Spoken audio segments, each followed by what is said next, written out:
인생은 의미 있는 것이다. 행선지가 있으며 가치가 있다. 단 하나의 괴로움도 헛되지 않으며 한 방울의 눈물, 한 방울의 피도 그냥 버려지는 것이 아니다. 프랑스의 작가 모리아크의 묘비에서.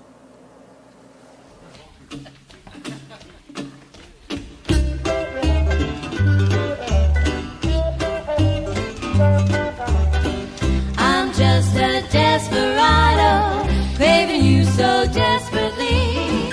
As long as I'm at large, my heart's in jeopardy. Gotta have you, would you please apprehend me? I can't stand being free.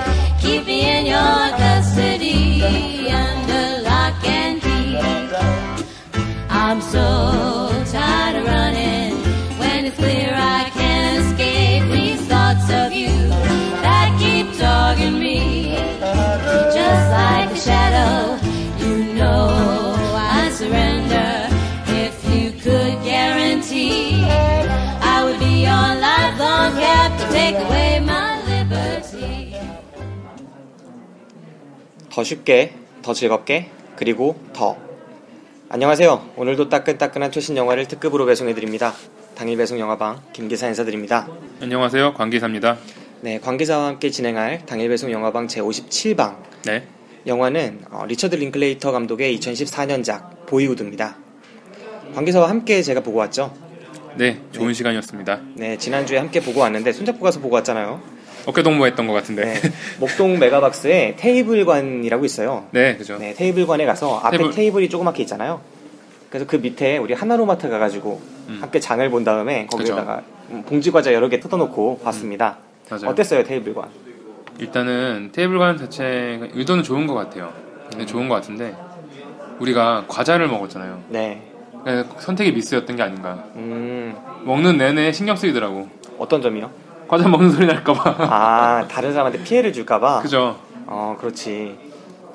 사실 테이블관이 앞에 테이블이 있어서 무언가를 먹기 좋고 그죠. 또 올려두고 볼 수 있고 그런 점에서 상당히 편리한 부분이 있는 것 같아요.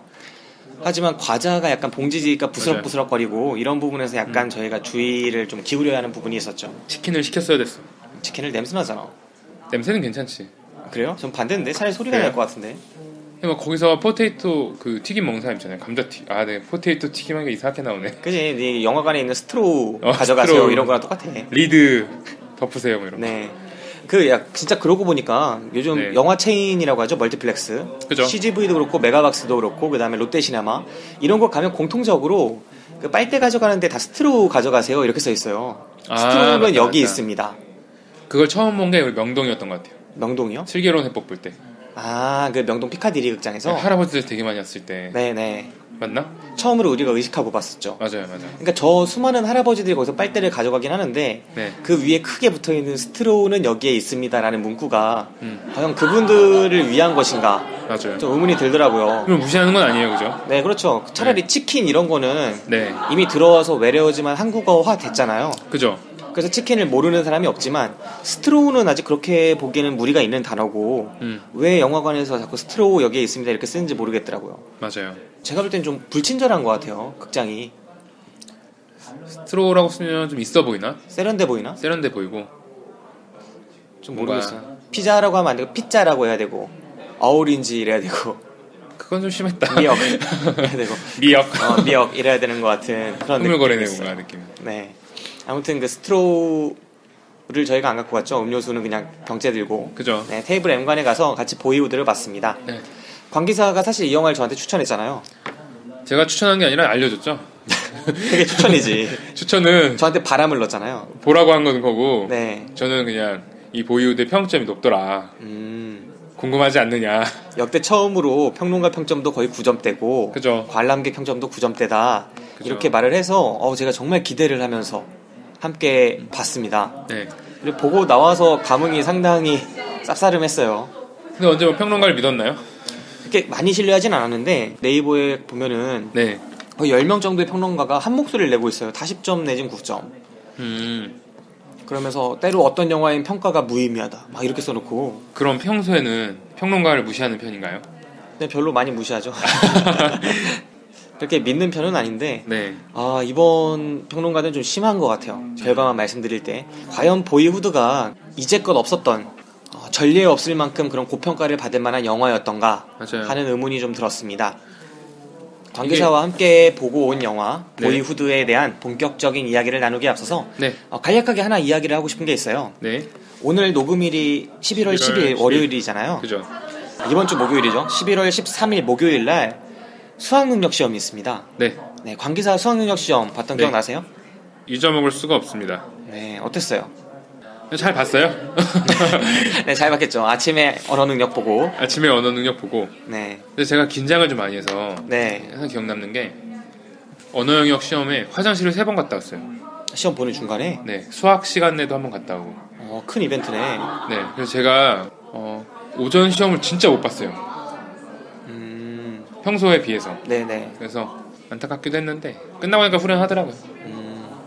하기야 관계사는 한 번에 끝냈잖아요. 뭘요? 수학능력 시험을. 그죠? 뭐 2번 할 필요 있나요? 수능을 저는 2번이나 봤기 때문에. 그 뭐가 재밌다고? 네, 그렇습니다. 아무튼 이번 주 목요일에 상당히 많은 분들이 수능 시험을 볼 것 같아요. 네. 그리고 수능 시험이 네. 우리 사회에서 차지하는 의미는 그냥 대학에 들어가기 위한 시험 이 정도에서 끝나는 것 같진 않습니다. 그 이상인가요? 그 이상이라고 봐요, 저는. 그러니까 자신의 중학교, 고등학교를 거쳐서 네. 결국 목적으로 했던 게 수학 능력 시험이고 그 시험을 통해서 80%의 학생들이 대학교에 진학하고 네. 그런 과정이 수능 시험을 매개로 진행되기 때문에 상당히 큰 의미를 지니지 않을까 싶습니다. 어떻게 보면 좀 잔인한 것 같기도 해요. 네, 좀 왜냐면 그런 부분이 있죠. 그 초중고가 수학 능력 시험을 위해서 꼭 존재하는 것 같은. 네, 어쩔 수 없나? 네, 수능 시험. 네. 그러니까 말 그대로 줄 세우기잖아요. 현재 체계처럼 네. 대학들이 서열화되어서 네. 1등은 뭐 S대 가고 2등은 뭐 Y대나 K대 가고 네. 뭐 3등은 또 어디 가고 막 이런 식으로 획일적인 줄을 서는 그런 대학 서열화 시스템 내에서 네. 수능 시험이 사실 줄 서는 그런 번호표 같은 역할을 하고 있는 거나 다름없죠. 근데 뭐 좀 나쁘게 생각하진 않은 게 그렇다고 뭐 쉽게 내가지고 형평성이 아니라 뭐라지? 변별력이 떨어지는 것보다. 아니 변별력 얘기를 하는 게 아니라 그러니까 줄서기 하는 그런 문화적인 풍토, 사회적인 풍토가 있고 네. 그리고 수능 시험은 그런 풍토의 하나의 매개체가 되고 있고 그래서 수능을 더 잘 본 아이들은 더 좋은 학교를 가고 못 본 아이들은 더 별로인 학교를 가는데 네. 또 그 학교에서 열심히 공부해서 또 취업을 하죠. 그죠. 그래서 열심히 공부한 애들은 또 좋은 회사에 취업하고 돈 많이 주는 회사. 네. 그리고 또 좀 적게 공부를 한 애들은 또 더 안 좋은 회사에 취업을 하고 그리고 또 그렇게 취업을 해서 집 사려고 또 매달리지 않습니까? 더 서울 그렇죠. 중심가로 오기 위해서 노력을 하고 왜 서울에 오고 싶어 하는지는 모르겠어요. 저는 가끔 그런 생각을 해요. 우리나라의 모든 아이들이 수능 시험에 매진을 하고 네.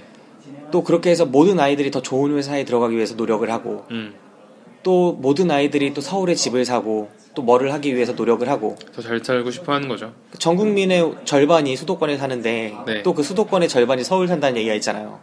그죠. 사람들이 왜 다 중심으로 몰려가고 또 하나만의 삶을 살 수밖에 없는가. 네. 그런 부분이 좀 갑갑하긴 한데 어쨌든 이런 것을 현재 대한민국의 어른들의 세계라고 할 때 수능 시험은 그 초입이라고 할 수 있습니다. 그죠. 그런 면에서 일종의 성인으로의 관문을 통과하는 그런 모습이 있다고 볼 수 있죠. 그죠. 아무튼 그런 수능을 보러 갈 고3 학생들인데 선배로서 약간의 응원을 하고 네. 싶네요. 누구를 응원해야 되죠? 모든 학생들을 모든 학생들을. 모든 학생들이 그러면 낙오되지 않기를 이 시험을 좀 못 봤다고 해도 이 방송을 듣고 계신 분들이 네. 시험이 끝나고 유실되지 않기를 바랍니다. 유실 말이죠. 약간 그런가? 아무튼 이번 수학 능력 시험이 끝나고 나서는 네. 단 한 명도 네. 점수 때문에 비관해서 뭐 자살했다 뭐 이런 일이 그런 의미가 아니라 이 방송에서 떠나지 말라는 얘기지. 아 그런 거야? 네. 아 뭐야 우리 고3 안 들어. 성인 방송이거든. 성인 방송이요? 네. 아. 그렇고요. 오늘 다룰 영화가 보이후드잖아요. 네. 이것도 일종의 소년이 성인이 되기까지의 이야기라고 볼 수가 있어요. 그죠. 네, 그렇기 때문에 그와 관련이 있을 수 있는 수능 시험에 대한 이야기를 간략하게 나눠봤습니다. 네. 네. 그럼 본격적인 영화 소개 들어가 볼까요? I was trying to make a movie about childhood. I just had this one big idea. Well, how about just get the same cast And we'll film a little bit each year. Like, could you do that? Would that work as a movie? Oops. Wait it! The film was going to capture this fictional family aging over 12 years. You know, it's not a documentary, it's a story. You guys ready to have some fun? Yeah! Richard called me and he asked me, what are you going to be doing the next 12 years? And then he told me about this idea. I said, I want to do it. Boyhood is a complete original. It's the first movie that I've ever done that is truly not like another movie. It was such a leap of faith. It was so much to ask of everyone. For Eller to mature on camera in one film, it's a big thing not many actors have gone through. It was amazing to watch this boy and girl grow up. Watching them at first kind of just being little kids who kind of do cute things until they became contributors. Action! The production itself gained momentum over the years. Every year felt like kind of a very fun reunion. It was incredible to work with these people every year. Look forward to going back. It was like family. There's a certain commonality to growing up. Mom. There's something so normal in a certain way about Mason's story that I really always felt it would be about moments everyone shares. It's something people identify with. With the passage of time, life is beautiful and interesting enough as it is, and you don't need to manufacture a lot of falsehood. At some point, you're no longer growing up, you're aging, but no one can pinpoint that moment exactly. When you get older, you can save up and buy a car of your own. Be cool like I used to be. It was unlike anything I've ever experienced. We filmed for 12 years. Nobody's ever done that before. The hardest thing was when it ended. I wanted to continue shooting it for the rest of my life, and I never wanted anyone to be allowed to see it. One story made up of a lot of little pieces.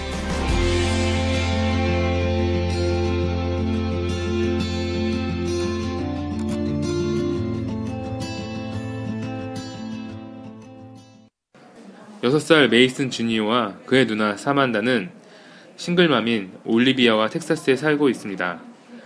아빠인 메이슨 시니어는 일주일에 한 번씩 들러 메이슨과 사만다를 데리고 캠핑을 가거나 야구장에 데려가며 친구처럼 놀아주곤 하지만 함께 살 수는 없습니다. 게다가 엄마의 일 때문에 친구들과 헤어져 계속해서 낯선 도시로 이사를 다녀야 하는 메이슨은 외로운 나날을 보내며 점차 성장해 가는데 네. 여기까지가 네이버 영화 줄거리였어요. 네. 보이우드는 리처드 링클레이터 감독의 신작이죠. 네. 리처드 링클레이터 감독 하면은 비포 선라이즈, 네. 비포 선셋, 비포 미드나잇 이런 영화를 통해서 많이 알려져 있죠. 국내에도 팬들이 상당히 많아요. 그런가요? 관계자 혹시 이런 영화 보신 적 있으신가요? 아니요, 저는 다 처음 들어봐요. 비포 선셋은 많이 들어봤긴 했는데 네. 보지는 못했고 스크로브락이 이 사람 연출. 그렇죠. 스크로브락도. 네. 상당히 좋은 영화들이 많아요, 필모그래피에. 네. 네. 그런 감독입니다. 이번 영화는 상당히 특이한 점이 네. 총 12년 동안 영화를 찍었다고 해요. 되게 신기하더라고요. 네. 12년 동안 매년 만나서 매년 4일씩 촬영을 했다고 합니다. 그럼 어떻게 보면 48일밖에 촬영을 안 한 거네요. 그렇게 볼 수도 있죠. 네, 그렇게 볼 수도 있지만 어쨌든 12년 동안 꾸준히 했다는 점에서 되게 독특한 작품이고 그죠. 하지만 이런 영화적인 특색이 이 영화가 처음 한 시도는 아닙니다. 기존에 48년이나 걸려서 찍었던 영화도 있고요. 그러니까 그렇게 유명한 작품은 없지만 네. 충분히 많은 시간을 들여서 찍은 영화는 있는 걸로 알고 있습니다. 사실 오늘 방송을 녹음하는 데 있어서 상당히 소금이 또 들어갈 수가 있을 것 같아요. 그래요, 맞아요. 네, 오늘 지금 녹음을 하고 있는 곳이 칸막이가 있는 스터디룸인데 이 옆에 옆칸에 들어간 그 여성분들이 네. 되게 격렬하시네요. 고등학생도 오늘 견학 온 것 같고 네, 또 여기가 스터디룸인데 스터디를 못하게 돼 있어요. 그렇습니까? 네. 어떻게 스터디를 여기서? 시끄러워서 어떻게 공부를 하죠? 네. 아무튼 이 스터디룸에 저희가 어렵게 구해서 대학교 스터디룸을 구해서 들어와서 지금 방송을 진행 중에 있습니다. 그래서 약간의 소음이 들어갈 수 있을 것 같은데 그 부분은 양해를 해주셨으면 좋겠습니다. 네. 지금 여러분께서는 당일 배송 영화방을 듣고 계십니다. 우리들의 팟캐스트 방송국 DPS. 보이우드 이 영화는 한 명의 소년이 그러니까 영화의 처음에 6살로 등장하는 주인공 네. 메이슨 주니어가 네. 18살에 성인이 되기까지의 그런 과도기를 그리는 그런 영화라고 할 수 있겠습니다. 일종의 성장 영화죠. 네, 그죠. 일종의 성장 영화입니다. 12년 동안 영화를 찍다 보니까 영화를 찍는 중간중간에 이 6살 아이 때부터 18살의 청년에 이르기까지 네. 그 변천 과정이 자연스럽게 드러나요. 그죠. 그래서 똑같은 한 명의 인물이 어떻게 커나가는가, 그 외모의 일관성은 유지하면서도 그 변화하는 과정을 함께 관객들이 옆에서 보는 듯이 네. 즐길 수 있다는 점이 영화적인 특색이라고 할 수 있겠습니다. 그죠. 관계사 이 영화 어떻게 봤어요? 일단 이 영화는 처음에 어린애들이 나오죠. 6살. 네. 주인공이 나올 때 좀 아름다운 영화를 생각했었어요, 사실. 그 뭐 굿바이 마이 프렌드 이런 거. 아, 감동적인. 네. 감동적인. 네. 어린아이들의 우정과, 아름다운 우정과 네. 아니면 뭐 자매 뭐 네. 이런 것들을 생각했었는데 가족애라던가 물론 가족애라던가 안 나오는 건 아니에요. 이게 한 번쯤 생각해보게 하지만 그냥 뭔가 12년 동안의 평범한 일상을 그냥 한번 3시간 동안 한번 들여다본 기분, 그러니까 훑어본 기분. 영화가 뭐 나쁘진 않지만 딱히 기억 남는 장면이 없어요. 아, 네. 그 말 그대로인 것 같아요. 제 감성도 네. 비슷한데 네, 영화가 임팩트가 강한 영화는 결코 아니죠. 그죠. 영화가 되게 평이한 사건들의 연속이라고도 볼 수 있습니다. 네, 12년 동안 벌어지는 이야기를 매년 4회씩 촬영을 하다 보니까 총 12개의 시퀀스로 이루어져 있어요. 12개나 되나요?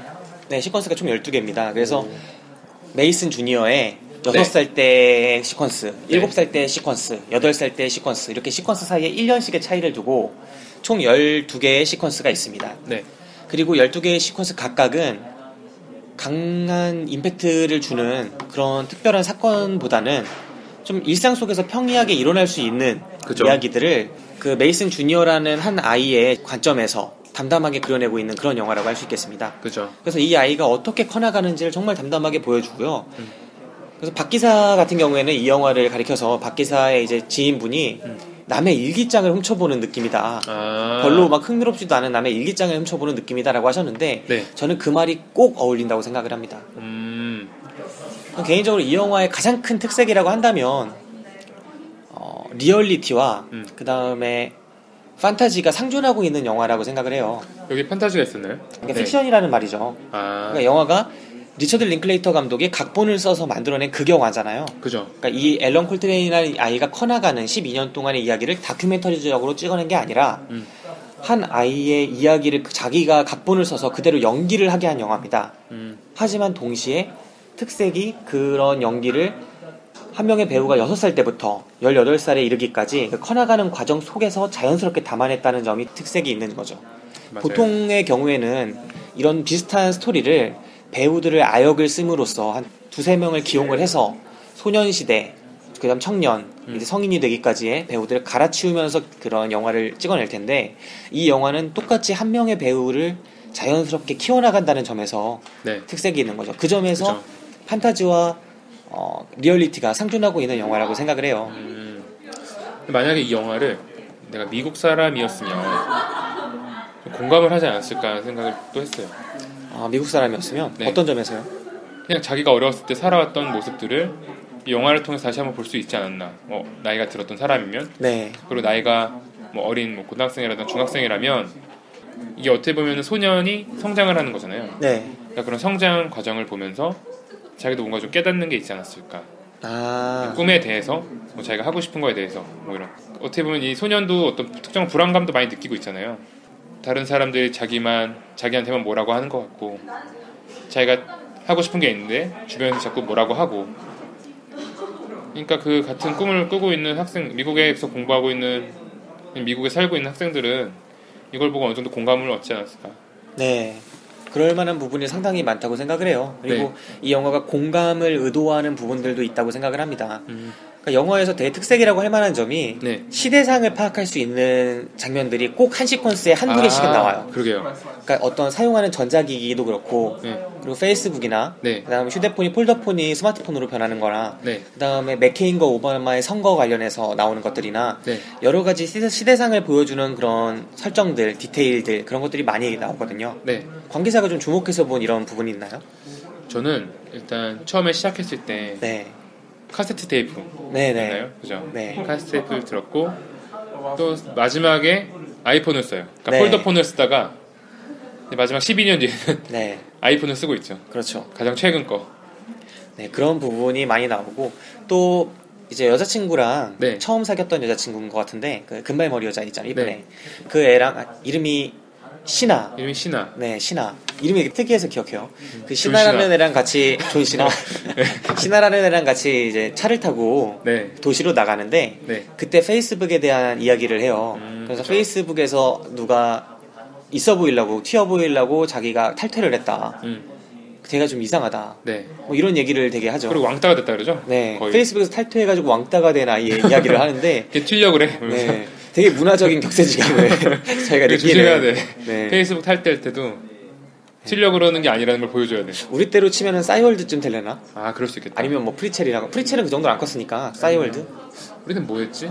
네이트온? 네이트 MSN 메신저. MSN. 아. 네. MSN 전에 거 기억나요? MSN 그 전이요? 버디버디? 드림이즈에 뭐 있었는데 또 드림이즈의 드림이버 아닌데?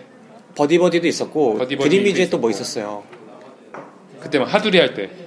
하두리 캠. 하두리. 아 버디버디랑 쌍벽이었던 드림이즈의 메신저를 제가 썼었는데 기억이 안 나네 이름이. 아, 그러게. 진이. 아, 진이. 아, 진이. 이런 것들 기억하시는 분이 있을지 모르겠습니다. 하여간 이런 것들이 우리가 지나오고 나서 지금은 완전히 거의 없어졌잖아요. 사멸했는데 그 당시에는 유행이었어요. 다 쓰고 있었던 그런 것들의 요소들을 네. 미국 사람이라면은 좀 우리보다 상대적으로 많이 느낄 수 있지 않았을까. 그죠. 네, 그런 생각을 한 번씩 해봤습니다. 또 영어의 파티 문화 같은 것도 상당히 많이 등장을 하는데 네. 그런 부분들도 그 현지인이 아니면은 느끼기가 좀 쉽지 않은, 공감하기 쉽지 않은 부분이었던 것 같아요. 네, 맞아요. 네. 전반적으로 12개의 시퀀스 네. 그리고 자연스럽게 그 12개 시퀀스를 이어붙였더라고요. 그래서 아이가 갑자기 컸네? 하고 1년 후 이런 느낌이 아니라 네. 점프컷이 없이 자연스럽게 아이가 커나가는 과정을 맞아요. 우리도 모르게 느낄 수 있게끔 편집한 부분은 인상적이었고요. 그 속에서 평이한 이야기들을 자연스럽게 이어붙임으로써 관객들로 하여금 공감할 수 있는 요소를 극대화했다는 점에서도 영화의 특색이 있다고 생각을 합니다. 네. 전반적으로 이렇게 담담했어요. 네, 평이라고 뭐, 하려면 딱히 담담했고 제가 이 영화에 불만을 갖는 요소라면 네. 왜 이렇게 담담한 영화를 9.5점 막 평론가 평점들이 그러고 왜 사람 주변에서는 역대 최고의 명작이다, 역대 최고의 참신한 시도다 이렇게 말을 하는지 모르겠다는 거죠. 일단 12년의 노고를 치하한다 그래야 되나? 네, 그냥 그거를 높이 사는 것 같다는 생각도 들고 또 이게 가족 영화다 보니까 가족 영화, 성장 영화? 네. 하나의 성장을 그렸는데 제가 거기다가 이 성장 영화가 쓰레기다라고 하면 성장을 거부하는 듯한 네, 성장을 느낌. 거부하는 듯한 나태한 사람인 것 같아요. 히키코모리 같고. 네. 뭔가 이상하잖아요. 근데 여기다 평점을 낮게 주려면 또 나쁜 사람 같고. 나쁜 사람 같고 명분이 없어. 아, 그런 건가? 네, 이 영화는 극도로 재미없긴 한데 극도로 재미없는 거 아니지? 지금 본심 나왔네 너. 아니 만약에 그 평론가 입장에서 네. 만약에 나 지금 본심 나온 것 같은데. 아니요. 네. 영화 이 영화 한 10점 중에 7.5. 네. 저랑 똑같네요. 저도 7.5점. 7.6. 7.6. 나보다 조금 더 줄게. 나보다 조금 더 괜찮은 사람인 것처럼. 네, 저는 가족을 중시하기 때문에 네. 그 정도. 저는 이 영화를 그래서 보면서 네. 평론가들이 과연 이 영화에 왜 이렇게 높은 평가를 했을까? 그리고 이 영화가 왜 이렇게 많은 사람들에게 좋은 평가를 받고 있는가에 대해서 궁금했어요. 네. 그리고 그 중심에는 이 영화가 다른 영화와 달리 형식적인 특이함을 갖고 있기 때문에, 그러니까 12년 동안 영화를 찍었기 때문에 이 영화가 그 점을 높이 사서 고평가가 되고 있는 게 아닌가 하는 생각을 했고요. 그리고 바로 그 점에서 이 영화가 고평가가 돼서는 안 된다고 저는 생각을 합니다. 그러니까 왜냐면 이 영화가 아까 말씀드린 바와 같이 기본적으로는 극영화거든요. 네. 그러니까 리처드 리클레이터 감독의 그 각본 그대로 찍어낸 영화예요. 만약에 배우들의 아역을 썼다면, 아역을 쓰고 성인 배우를 똑같이 썼다면 이 영화가 다른 성장 영화에 비해서 도드라지게 형식적인 특이함을 확보할 수 있는 지점은 없다고 해도 과언이 아니죠. 그러니까 결국은 12년 동안 찍었다는 데서만 특이함이 있는 건데 심지어 그 시도 자체도 이 영화가 처음은 아니라는 거예요. 그렇다면 과연 이 영화가 그렇게 특별한 영화인가? 그리고 12년 동안 찍었다고 했을 때 그 점이 이 영화에 어떠한 가치를 확보하게 했는가? 12년 동안 찍었다고 해서 이 영화가 더 좋아진 게 무엇인가? 라는 생각을 해야 한다고 생각을 하는데 저는 그런 게 별로 없다고 생각하거든요. 이 영화를 12년 동안 찍어서 우리가 그 앨런 콜트레인이라는 배우의 그 성장하는 모습들을 옆에서 지켜보는 것처럼 볼 수 있었다는 점. 네. 그거 하나 말고는 그렇게 대단하다고 느꼈던 점이 없어요, 개인적으로.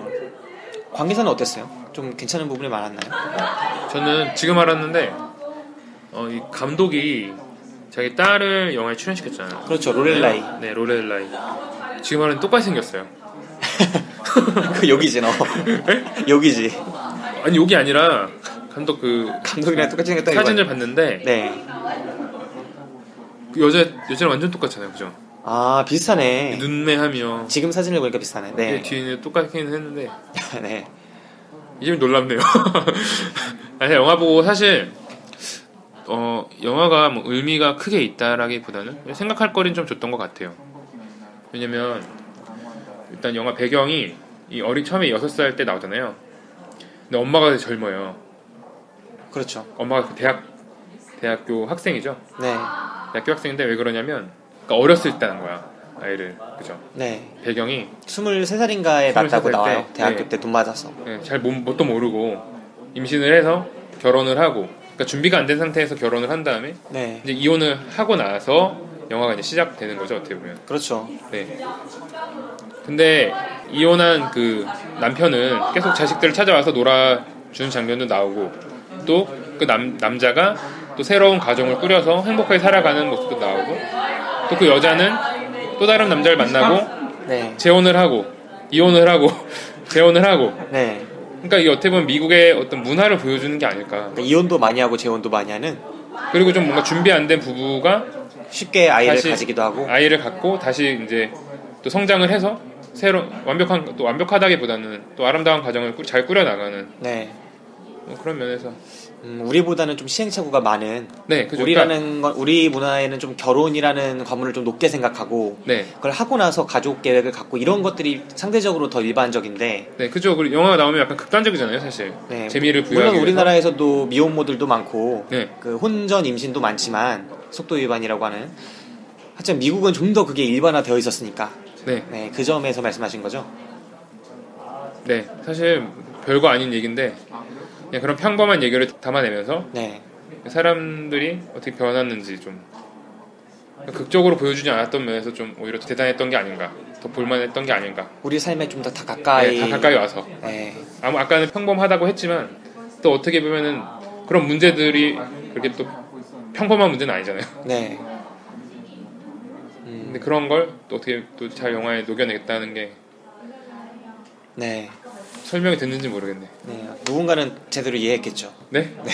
저도 들으시는 무슨 말 하는지 모르겠어요. 네. 이거 되게 집중하고 듣지 마세요. 무슨 막말이야. 네. 지금 이 방송을 녹음하고 있는 지금 이 스터디룸 상태가 아무래도 주변에 저 여성분들 네. 상당히 시끄럽지 말게 하라고 해도 시끄럽게 하시기 때문에. 맞아요. 네, 그렇게 좀 저희도 집중을 잘 못하면서 녹음하는 부분이 있는 것 같습니다. 다른 방은 우리 방 때문에 집중 못할 거예요. 아니, 그렇진 않아. 소리가 그래요? 확실히 커요. 네. 아무튼 보이후드는 좀 잔잔한, 지금까지 저희가 말씀드린 것만으로도 충분히 추측하실 수 있는 그런 영화였습니다. 근데 영화 너무 안 좋게 만드는 것 같아요. 왜? 꼭 그냥 평범한 영화, 볼 거 없다 이런 것 같잖아요. 난 그랬어요. 그랬어요? 네. 맞아요. 난 정말 평범한 성장 영화였다고 생각을 하고요. 네. 일상에 가깝다고 하지만 저는 일상에 그렇게 가깝게 다가선 성장 영화가 없었다고도 생각하지 않아요. 그래서 이 영화의 특별함이라고 할 만한 부분은 저는 12년 동안 찍었다는 한 배우가 연기했다는 점, 그리고 덕분에 네. 에다노프와 파트리샤 아케트 같은 배우들은 상대적으로 우리가 알고 있는 유명 배우임에도 12년 동안의 변천 과정이 담겼다는 점, 이런 점들이 오히려 볼거리로 작용했다는 점 말고는 네. 과연 그렇게 혁신적이고 특별한 영화인가 하는 의문은 있어요. 만약에 이 영화가 있는 그대로의 그 아이들의 모습을 담아내려고 하는 다큐멘터리였다면 저는 오히려 더 특별했을 거라고 생각을 해요. 하지만 이게 다큐멘터리가 아니라 그 영화를 한 배우의 성장 동안 똑같은 배우를 써서 찍어내려고 하는 그런 시도였다면 네. 얻어내고자 하는 극적 효과가 무엇이었는가, 그게 좀 더 명확했어야만 했다고 생각을 하고 그 점이 미약하기 때문에 좀 아쉬웠습니다. 극적 그리고 효과. 제가 이 영화를 더 아쉽게 생각하는 부분이 있다면 네. 저는 이 영화가 아버지들 캐릭터가 총 3명이 나와요. 네. 이 메이슨 주니어의 친아버지가 처음 아버지고요. 네. 그 다음 어머니가 2번의 재혼을 더 하기 때문에 2명의 아버지가 더 나오는데 이 아버지들 캐릭터들이 상당히 영화를 보면서 강렬한 이미지를 남겨요. 저는 개인적으로 이 영화를 보면서 첫 번째 아버지 에단 호크의 네. 캐릭터를 좀 멋진 부분을 많이 영화가 표현을 했다고 생각해요. 그러니까 경제적으로는 충실하지 못한 부분도 있었지만 이 영화를 전체적으로 봤을 때 메이슨 주니어가 성장하는 만큼 아버지 메이슨도 성장하는 모습이 그려지잖아요. 그죠. 처음에는 되게 소홀한 아버지였고 무책임한 아버지였지만 아들한테 사랑하는 마음은 진실하고 그리고 점차 자신의 가정을 잘 꾸려가는 모습으로 보여지고 나중에는 자신이 어떤 책임이라는 걸 질 줄 아는 그런 남성으로 변모하는 모습을 보여줌으로써 이 아버지의 모습을 되게 멋지게 보여주고 있는데 다른 두 명의 양 아버지는 상대적으로 좀 부족하고 모자란 모습, 모자라도 근데 흔히 모질하다 이렇게 말하잖아요. 그죠. 모자란 모습이 많이 보여지는 것 같았어요. 그래서 저는 이 두 명의 아버지를 그렇게까지 표현할 필요가 있었을까? 약간 너무 과도하다 영화의 그런 각본이 라는 생각을 좀 했었거든요. 관계자는 어땠나요? 그 아버지들 캐릭터가? 아버지 캐릭터가 좀 이상하긴 했어요. 왜 다 알코올 중독으로 인생이 파탄나야 됐는지. 네. 왜 그 여자랑 재혼을 했을 때. 그죠. 그 메이슨의 엄마랑 재혼을 하고 나서 네. 재혼을 할 때는 되게 정상이잖아요. 그렇죠. 상당히 멋진 남성으로 보이죠. 교수에다가 네. 퇴역군이 되게 젊고 네. 둘이 결혼을 하고 결혼 생활이 진행되다 보면 항상 남편은 알코올 중독의 문제가 생기더라고요. 둘 다 똑같이 알코올 중독이에요. 그죠, 맞아요. 난 첫 번째는 차라리 그러려니 했어요. 한 명 정도는 그럴 수 있잖아요. 맞아요. 두 번째 남자는 처음 봤을 때 그 인상이 상당히 더 잘 나오거든요. 두 번째 남편에 비해서. 그죠.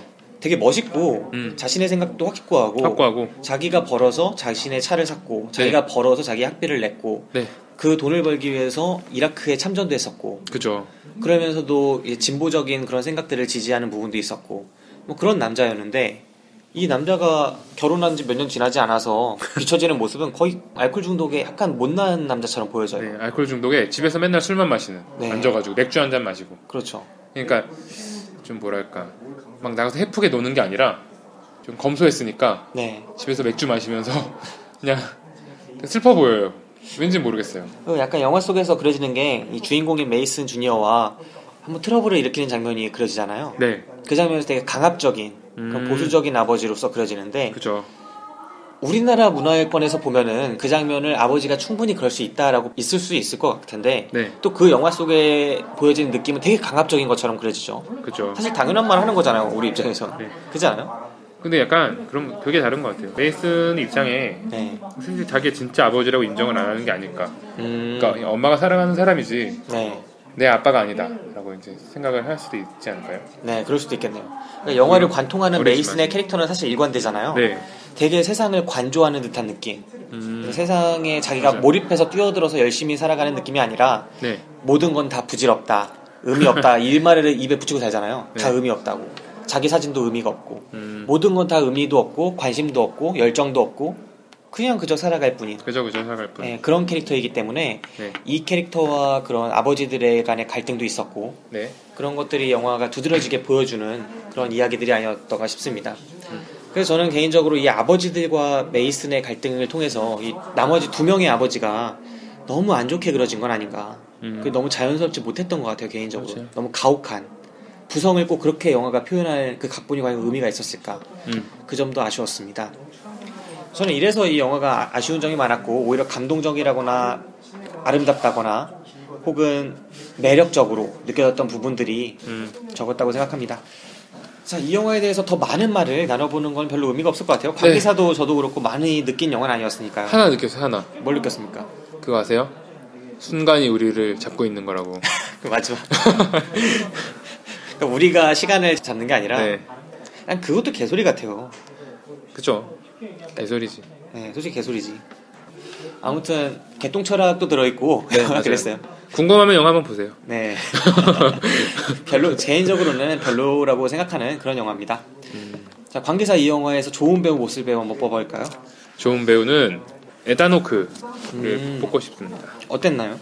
좀 자유로운 아버지상, 근데 좀 가부장적인 아버지가 아니라 자기가 할 거 좋아하고 음악 좋아하고 그러니까 네. 자기가 즐길 거 즐기면서 주변 시선에 신경 안 쓰고 또 자식들에 대한 책임을 버리는 게 아니잖아요.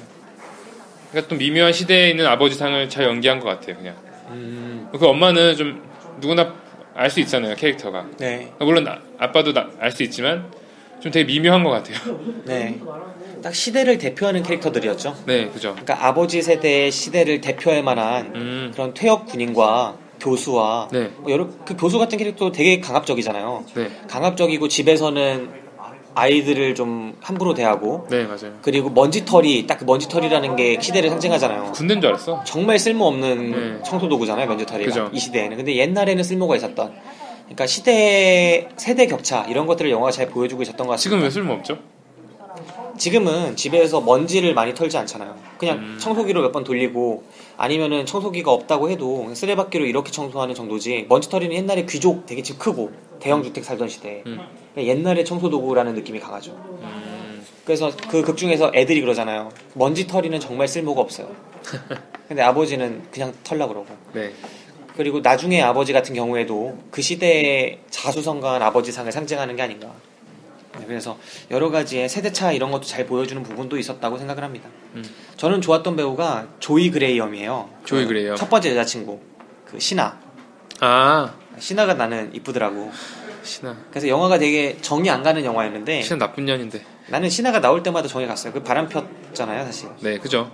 나는 솔직히 그 엘라 콜트레인 그 주인공 메이슨 주니어가 너무 정이 안 갔어요. 맞아요. 그건 그래서 걔랑 사귄 것 자체가 문제였겠지만 바람 피고 싶은 유혹은 들었을 것 같아요. 걔랑 사귀었으면. 아무튼 저는 조이 그레이엄이 좀 제가 영화를 볼 때 좀 집중할 수 있도록 만들어주는 요소가 많았습니다. 네. 아쉬웠던 배우 있나요? 아쉬웠던 배우라면 사만다 정도. 그 감독 딸. 롤렐라이. 네. 왜냐면 항상 방관하는 캐릭터예요. 그러니까 관여를 안 해. 네. 그 누나인데 메이슨 졸업하는 장면 때도 네. 딱 한마디 하잖아요. 아, 그 얘기 졸업해가지고 집에서 파티가 열려서 한마디씩 다 네. 돌아가면서 하는 자리가 있는데 그때 얘기 되게 대충 해주죠. 그죠. 네, 뭐라고 하는지 기억도 안 나요. 저도. 그리고 되게 안 기뻐 보였어요. 네, 진짜 안 기뻐해주고 네. 그냥 대충 진짜. 진짜 누나가 아닌 것처럼. 네. 좀 별로였죠. 캐릭터 자체가 매력이 없는. 그러니까 이 네. 영화의 특성이 다 매력이 없어 캐릭터들이. 감독은 닮았어 또. 그랬습니다. 저는 주인공인 엘라 콜트레인이 가장 안 좋았던 배우예요. 그 매니쿠에서 그런가요? 매니큐어에서 네.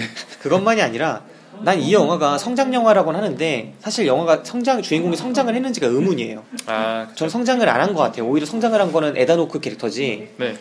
아이 때부터 6살부터 18살까지 커오는 과정이지만 6살 때 그 모습 그대로 18살이 되는 거거든요. 뿐만 아니라 로렐라이도 똑같아요. 누나 사만다도 어렸을 때 그 모습 그대로 커요. 변하는 사람이 없어요. 이 영화 속에서 인물들이. 네. 엄마도 그 모습 그대로예요. 직업만 바뀌고 나이만 더 들고 조건만 바뀔 뿐이지 캐릭터는 바뀌지 않는다는 걸 오히려 보여주는 게 아닌가 싶을 만큼 캐릭터나 근본적인 기질이나 성격이 변하지가 않아요. 그게 심지어 안 좋은 걸지라도. 그래서 저는 이 영화를 보면서 되게 그런 점이 불만스러웠고. 근데 이게 네. 그래도 어느 정도 사람을 바탕으로 한 영화인데, 네. 그러니까 완벽한 어떤 캐릭터를 만들어낸 게 아니라 일반적인 사람을 보여주는 거니까 네. 오히려 또 그렇게 그게 나쁘다고는 볼 수 없지 않나.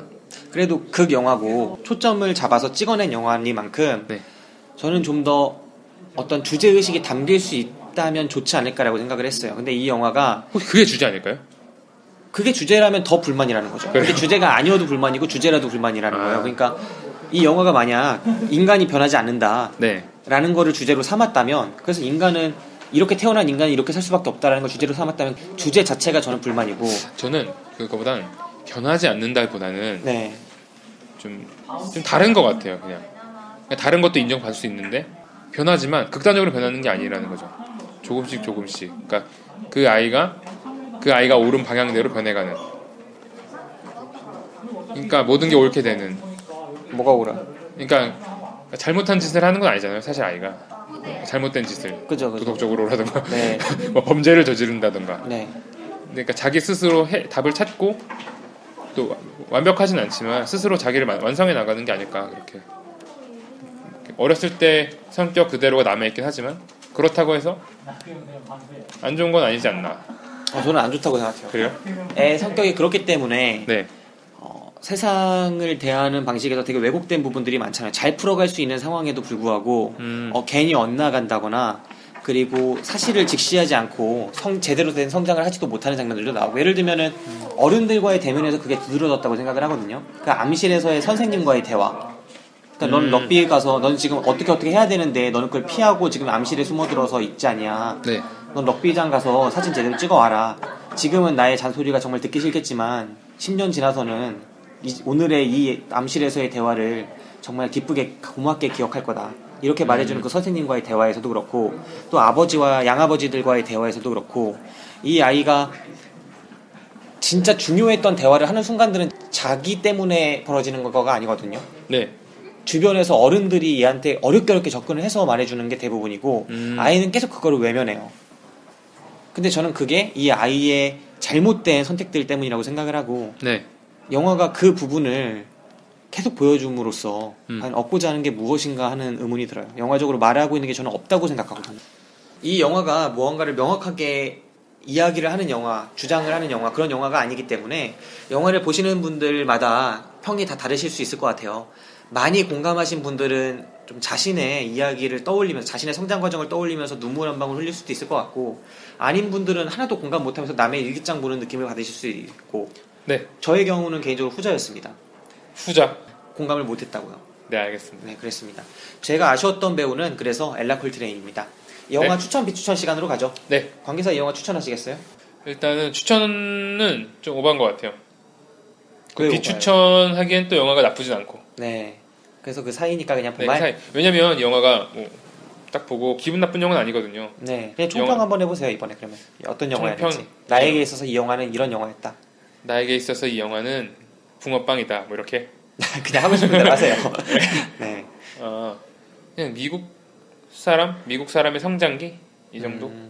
미국 사람의 성장기라고 미국 해서 청소년의 딱히 성장기. 나쁜 건 아니니까. 따로 나쁜 건 아니니까 누군가는 보고 감동받을 수 있잖아요. 네. 누군가는 보고 그걸 보고 뭔가를 깨달을 수도 있는 거고. 하지만 나는 아니다. 그죠? 뭐 또 그런 미국 같은 가정, 그러니까 메이슨이 처한 환경처럼 네. 같은 환경 잘한 사람들은 되게 공감하고 좋아할 수도 있잖아요. 네. 아 나랑 같아 이 자식 말이면서. 네, 저 역시 이 영화가 보말입니다. 마지막 부분쯤에서 이제 파트리샤 아케트가 결국은 아이를 계속 키워온 과정이잖아요. 네. 12년이 지나서 아이를 독립시켜줘요. 그리고 나가라고 해서 집에서 짐을 막 챙기는데 네. 그때 갑자기 엄마가 오열을 하죠. 그죠. 꿋꿋하고 강한 줄만 알았던 엄마가 오열을 하면서 네. 난 뭐가 더 있을 줄 알았어 하면서 옵니다. 약간 좀 슬퍼서 서러워서 오는 거 아닐까요?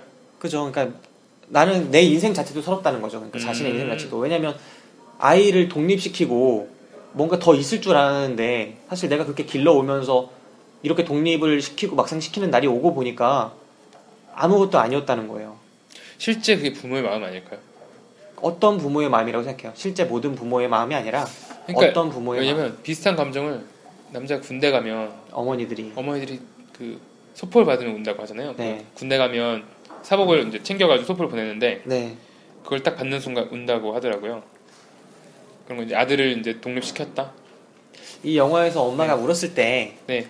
18년 동안 키워왔던 아들을 독립시켜야 하는 그런 격리감, 이질감 네. 때문에 울었는지 아니면은 그 18년 동안 들였던 세월이 자신의 인생이 나의 인생이 되게 허무하다라고 느껴서 울었는지 어떤 점 때문에 울었는지는 되게 명확하지가 않아요. 되게 다양하게 해석이 될 수 있는 점이라고 생각을 하는데 네. 아무튼 엄마가 울 때 나는 뭔가 더 있을 줄 알았어 하면서 오열을 했고 제 마음도 똑같았습니다. 이 영화를 보면서 뭔가 더 있을 줄 뭔가 알았다. 더 있을 줄 알았는데 이 영화 이렇게 끝나버리는 거야. 아, 남의 일기처럼. 그 점에서 저는 아쉬웠어요. 그래서 되게 평이한 영화였고 단조로운 영화였고 되게 많은 일상적인 이야기들이 나옴에도 불구하고 특별한 무언가가 등장하지 않고 명확한 주제의식이 전달되지도 않고 그 속에서 이 잔잔함 속에서 얻을 수 있는 공감이라는 것도 저한테는 크지 않아서 이 영화가 전체적으로 그냥 무난했지만 평범한 영화였다라고 할 수 있을 것 같습니다. 그래서 많은 평론가들이 이 영화에 9.5점 막 극찬하는 것들을 네. 공감할 수가 없었어요. 전혀. 근데 이제 조금도. 영화를 만들 때 이혼하고 알코올 중독 이런 거는 네. 큰 문제가 아니에요. 그죠? 이 영화에서 되게 다잔하게 나오니까. 네, 아무튼 그랬습니다. 관계사와 지금까지 당일 배송 영화방 제57방 네. 보이우드에 대한 이야기를 나눠봤고요. 더 나눌 그런 말은 없을 것 같습니다. 네, 그냥 간략하게 이야기하기에 충분한 영화였어요. 네. 관계사 오늘 나와주셔서 고마웠습니다. 감사합니다. 불러주셔서. 네, 다음에 또 다른 영화를 통해서 같이 얘기를 해보기로 하고요. 네. 들어주신 여러분들께도 감사드립니다. 네. 다음 방송 인터스텔라를 통해서 뵙도록 하겠습니다. 네. 박 기사와 함께 찾아오겠습니다. 감사합니다. 감사합니다.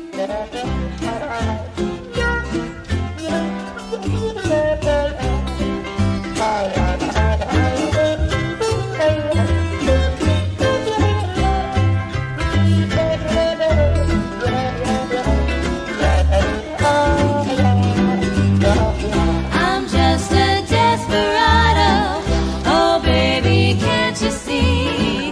I'll go on running wild. I can't stand being free. I'll go on running wild until you capture me.